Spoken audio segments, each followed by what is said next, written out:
ഞാൻ വലിയ എക്സൈറ്റഡ് ആവുന്ന ഒരാളല്ല, എങ്കിലും സ്വാഭാവികമായിട്ടും ജയറാമേട്ടൻ്റെ കൂടെ അഭിനയിച്ചിട്ടുണ്ട്. ഇതിനു മുമ്പ് ഇതുപോലെ വൺ സിനിമയിൽ ശ്രീ മമ്മൂട്ടി അദ്ദേഹത്തിൻ്റെ കൂടെയും ഇഷാനി അഭിനയിച്ചിട്ടുണ്ട്. അപ്പോൾ അന്ന് അതിൻ്റെ ഒരു പ്രത്യേകത എന്ന് വെച്ചാൽ ഇതിനേക്കാൾ എനിക്ക് ത്രില്ലിങ് അതിനകത്ത് തോന്നാൻ കാര്യം, എൻ്റെ അച്ഛൻ നേരത്തെ മരണപ്പെട്ട അയാൾ, അച്ഛൻ അല്പം സിനിമ കമ്പം ഉണ്ടായിരുന്ന ആൾ, കുറേ സിനിമകളിൽ അഭിനയിച്ചിട്ടുണ്ട്. അപ്പോൾ അച്ഛൻ പണ്ട് ഒരവസരം കിട്ടി മമ്മൂട്ടിയുടെ കൂടെ അഭിനയിക്കാൻ. അത് GS വിജയൻ എന്ന് പറഞ്ഞ് അദ്ദേഹത്തിൻ്റെ പടമാണ്, ചരിത്രം എന്നാണ് സിനിമയുടെ പേര്. 2 സീനുണ്ട്, ഡയലോഗൊക്കെ ഉള്ളതാണ്. അത് കഴിഞ്ഞ് എനിക്ക് മമ്മൂട്ടിയോട് അഭിനയിക്കാൻ അവസരം കിട്ടി. അത് കഴിഞ്ഞ് ഇഷാനിക്കും കിട്ടി. അപ്പം ഞാനിങ്ങനെ ആലോചിച്ചു, ഞങ്ങളുടെ ഭാഗ്യത്തിനേക്കാൾ ആ മനുഷ്യൻ്റെ ഒരു യോഗം വേറെ ഒന്നുമില്ല, ഞങ്ങളോട് അഭിനയിക്കുന്നുണ്ടല്ല. അന്നും അതായത് അച്ഛൻ്റെ കൂടെ അഭിനയിച്ചപ്പോഴും എൻ്റെ കൂടെ എനിക്ക് അഭിനയിക്കാൻ കഴിഞ്ഞപ്പോഴും എൻ്റെ മകൾ അഭിനയിച്ചപ്പോഴും ഇദ്ദേഹം അതേപോലെ ചെറുപ്പമായിട്ടിരിക്കുക. ഒന്ന് ആലോചിച്ച് നോക്കിയ ചിലപ്പോൾ സമയം കൊള്ളാമെങ്കിൽ നാളെ ഓമിക്കൊരു അവസരം കിട്ടുമെന്ന് തന്നെ. അസാമാന്യ അനുഗ്രഹീതനായൊരു മനുഷ്യനാണ് മമ്മൂട്ടി. ഇത്രയും കാലം ഇൻഡസ്ട്രിയിൽ പിടിച്ചു നിൽക്കുക, സൗന്ദര്യം, ശരീര സൗന്ദര്യവും ശബ്ദ സൗന്ദര്യവും എല്ലാം നിലനിർത്താൻ കഴിയുക.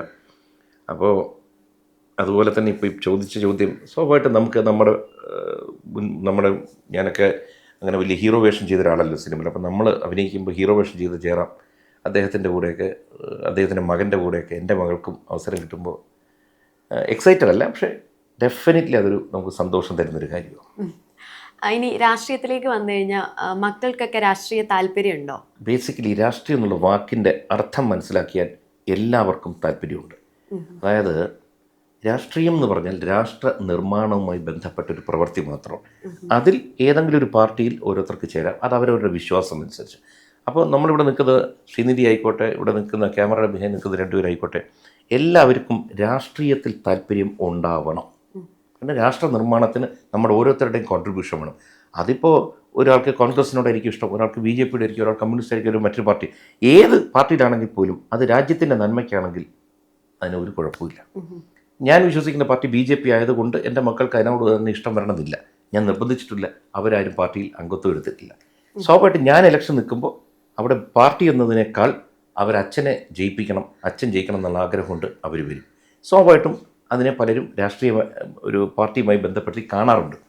അവർക്കങ്ങനെ ഇന്ന പാർട്ടിയോടൊന്നും വലിയ താല്പര്യമൊന്നുമില്ല എന്ന് വെച്ച് BJPയുടെ ഇഷ്ടക്കുറവുമില്ല. ഓക്കെ. ഈ പൊളിറ്റിക്കൽ ലിറ്ററസി എന്ന് പറയുന്നത് ഇപ്പോഴത്തെ ആ ഒരു യങ് ജനറേഷന് ശരിക്കും വേണ്ടുന്ന ഒരു കാര്യമല്ലേ? എന്നാൽ മാത്രമല്ലേ നമുക്ക് ചുറ്റിനും നടക്കുന്ന കാര്യങ്ങളെക്കുറിച്ചോ അല്ലെങ്കിൽ കറപ്ഷൻ വരാതിരിക്കുക അല്ലെങ്കിൽ അങ്ങനത്തെ കാര്യങ്ങളെക്കുറിച്ച് നമുക്കൊരു അവബോധം ഉണ്ടാവാൻ പൊളിറ്റിക്കൽ ലിറ്ററസി ആവശ്യമല്ലേ ഇപ്പോഴത്തെ യൂത്തിൻ്റെ ഇടയ്ക്ക്? നിർബന്ധമായും അതിനുവേണ്ടി ചെറുപ്പക്കാർ കുറച്ച് സമയം ചിലവാക്കണം തന്നെയാണ്. കാരണം സ്വാഭാവികമായിട്ട് ചെറുപ്പക്കാർ പലപ്പോഴും അവരുമായിട്ട് കൂടുമ്പോൾ ചോദിക്കുന്നത്, അങ്കിൾ ഞങ്ങളൊക്കെ എന്തിനാണ് വോട്ട് ചെയ്യുന്നത്, എന്ത് പ്രയോജനം ഞങ്ങൾക്ക് കിട്ടുന്നത്?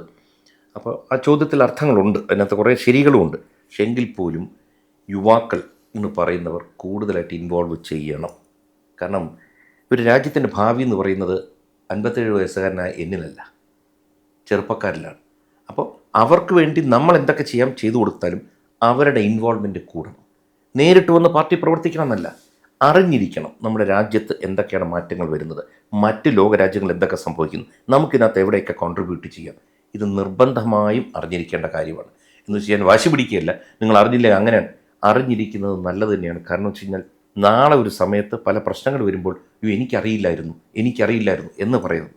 അറിഞ്ഞിരിക്കണം, അറിഞ്ഞു ചെയ്തു നടന്നില്ല. അതുകൊണ്ട് യുവാക്കൾക്ക് വലിയൊരു റോളുണ്ട്. കാരണം ഫ്യൂച്ചർ എന്ന് പറയുന്നത്, രാജ്യത്തിൻ്റെ ഫ്യൂച്ചർ ആരാണ്? നിങ്ങളാണ്, നിങ്ങളുടെ ഗ്രൂപ്പാണ്. ഇപ്പോൾ എൻ്റെ മക്കളെയൊക്കെ ഞാൻ എല്ലാം നിർബന്ധമായി അവിടെ നിന്ന് ചില കാര്യങ്ങൾ ഉച്ചത്തിൽ സംസാരിക്കണം. അവരറിഞ്ഞിരിക്കണം, ജിയോ പൊളിറ്റിക്സ് അറിഞ്ഞിരിക്കണം, നമ്മുടെ ലോക്കലി സംഭവങ്ങൾ അറിഞ്ഞിരിക്കണം. എപ്പോഴും ചെറുപ്പക്കാർ കൂടുതലായിട്ട് ഇൻവോൾവ് ചെയ്യണം. അത് തർക്കത്തിലോട്ട് പോകരുത്, വയലൻസിലോട്ട് പോകരുത്. കാരണം വയലൻസ് ഒന്നിനൊരു മറുപടിയല്ല. ഹെൽത്തി ആയിട്ടുള്ള ഡിസ്കഷൻസിൽ പങ്കെടുക്കണം ചെറുപ്പക്കാർ. നമ്മളിങ്ങനെ കേട്ടു വട്ടിയൂർക്കാവിൽ മത്സരിക്കാൻ സാധ്യതയുണ്ട് എന്ന്, ആണോ? സ്വാഭാവികമായിട്ടും ഞാനിവിടെ 25 കൊല്ലമായിട്ട് ജീവിക്കുന്ന ഒരു മണ്ഡലമാണ് വട്ടിയൂർക്കാവ് എന്ന് പറയുന്നത്.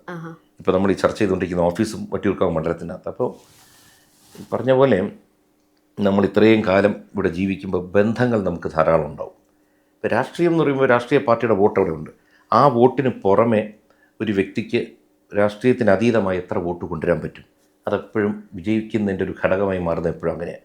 അപ്പോൾ സ്വാഭാവികമായിട്ടും ഇപ്പോൾ നമ്മൾ പല മണ്ഡലങ്ങൾ നോക്കുക, നാച്ചുറൽ കാൻഡിഡേറ്റ്സ് എന്ന് പറയും. ഇപ്പോൾ നമ്മൾ നിയമം എന്ന് പറഞ്ഞാൽ രാജീവ് ചന്ദ്രശേഖർ എന്ന് പറയും. ഇപ്പോൾ കഴക്കൂട്ടം എന്ന് പറയുമ്പോഴത്തേക്ക് BJP യിൽ നിന്ന് മുരളീധരൻ്റെ പേര് വരും. അതെന്തുകൊണ്ടെന്ന് വെച്ചാൽ അവരെല്ലാം അവിടെയാണ് ഏറ്റവും കൂടുതൽ പ്രവർത്തിക്കുന്നത്. എൻ്റെ പ്രവർത്തന മണ്ഡലം വട്ടിയൂർക്കാവായതുകൊണ്ട് സ്വാഭാവികമായിട്ടും ഈ പേര് ഉയർന്നു വരും. നമ്മുടെ ഇഷ്ടം, എനിക്കിവിടെ മത്സരിക്കാൻ താല്പര്യമുണ്ടെന്നുള്ള എൻ്റെ താല്പര്യം പാർട്ടിയെ അറിയിക്കും. ഇതൊക്കെ പറഞ്ഞാലും പാർട്ടിക്കൊരു ഘടനയുണ്ട്, രീതിയുണ്ട്. പാർട്ടി തീരുമാനിക്കും ആര് എവിടെ മത്സരിക്കണം. അത് അനുസരിക്കുക എന്നുള്ളതാണ് ഒരു സാധാരണ പ്രവർത്തകൻ എന്ന നിലയ്ക്ക് എൻ്റെ ആഗ്രഹവും. മത്സരിക്കുന്നുണ്ടോ വട്ടിയൂർക്കാവിൽ?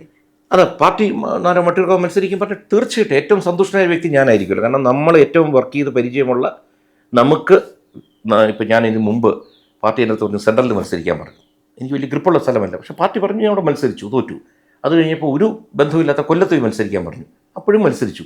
പക്ഷെ തോറ്റെങ്കിലും നമുക്ക് വോട്ട് കൂട്ടാൻ പറ്റി 2 മണ്ഡലങ്ങളിലും 2 ഇലക്ഷനിലും. അപ്പോൾ സ്വാഭാവികമായിട്ടും അപ്പോൾ നമുക്ക് പാർട്ടി എടുത്ത് പറയാം, പാർട്ടി പറഞ്ഞ 2 സ്ഥലത്ത് ഞാൻ മത്സരിച്ചു, ഇനി എൻ്റെ ഒരു ആഗ്രഹം വട്ടിയൂർക്കാവിൽ മത്സരിക്കാനാണ്. തന്നാൽ സന്തോഷപൂർവ്വം സ്വീകരിക്കും. ഓക്കെ, ഇപ്പം രാഷ്ട്രീയത്തിൽ നമ്മൾ കണ്ടുവരുന്ന കുറച്ച് കാലങ്ങളായിട്ട് കണ്ടുവരുന്ന ഒരു ട്രെൻഡാണ്. ഇപ്പോൾ കോൺഗ്രസ്സിലാണെങ്കിലും ലെഫ്റ്റിലാണെങ്കിലും ഇടതുപക്ഷത്താണെങ്കിലും BJP യിലാണെങ്കിലും സെലിബ്രിറ്റീസ് രാഷ്ട്രീയത്തിലേക്ക് ഇറങ്ങുക എന്നുള്ളത്. അപ്പോൾ അതിനോടുള്ള ചേട്ടൻ്റെ ഒരു ടേക്ക് എന്താ? അത് പണ്ട് കാലം തൊട്ടേ നമ്മൾ കാണുന്നതാണ്. ഇപ്പോൾ കോൺഗ്രസ് രാഷ്ട്രീയത്തിൽ ഒരു കാലത്ത് നമുക്കറിയാം രാജേഷ് ഖന്ന, രാജ് ബബ്ബർ, ഇങ്ങനെ പലരും പാർട്ടിയിൽ വന്നു. സൗത്ത് ഇന്ത്യയിലായിരുന്നു അത് കൂടുതലായി നമ്മൾ കണ്ടിരുന്നത്. പണ്ട് നോർത്തിൽ അമിതാഭ് ബച്ചൻ വന്നു, അതിനുശേഷം ഹേമമാലിനി വന്നു, പലരും വന്നെങ്കിലും സൗത്തിൽ പ്രത്യേകിച്ച് ഇപ്പോൾ NTR ആന്ധ്രയുടെ മുഖ്യമന്ത്രിയായിരുന്നു, സിനിമയിൽ നിന്ന് വന്നതാണ്.